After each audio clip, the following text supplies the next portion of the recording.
I'm coming down to the end of the binding on the back side of the quilt. So this is kind of the big, well, I'm not sure it's step one because there's a lot of steps that have happened, but I attach to the back first, then I will roll to the front. And I'm almost done with this, and I want to take a minute to show you. This is the French Rose quilt by Jean. She did kind of a quilt as you go kind of style, but she needed to have the binding put on, so that's a service I offer here.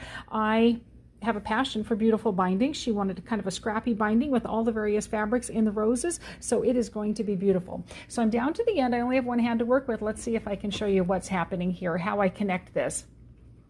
I've got the end that I started and the end that's going to be connected. Initially, these were attached right here. I literally just cut that off. So let's see if I can show you what I did. As I lay these across each other to know how much I need to overlap, it's a 3-inch binding. Normally I go 2.5. She wanted 3 inches. That's fine. I know that this particular piece is 3 inches, and that's how much I needed to overlap. So I am literally just going to crosswise a piece of the binding over here. I'm going to put a pin right here at 3 inches. And then I'm going to lap this piece over the top with the 3 inches.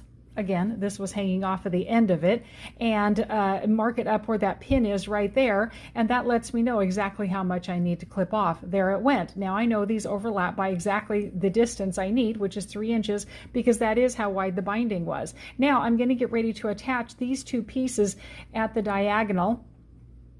I will be opening them up and connecting them right sides together at the diagonal in this fashion, but I've also got all of this backing that's in the way. The quilt itself is in the way. So what am I going to do about that? I'm just going to pin a big old piece of that out of the way. Look at that. That just gets completely out of my way.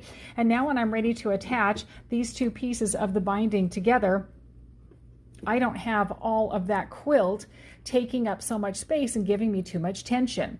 I will end up attaching this together.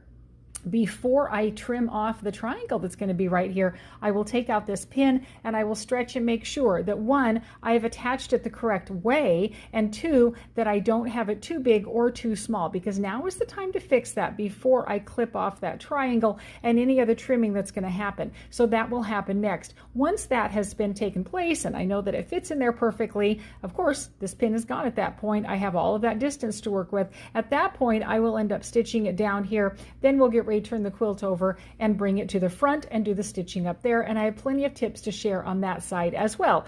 I have plenty of tips and ideas for you. Pop some questions down in the comments below. I would be happy to share ideas with you. This quilt is beautiful, and it's going to turn out beautiful with the binding right here. I love doing bindings. Take a minute to like and subscribe, and let's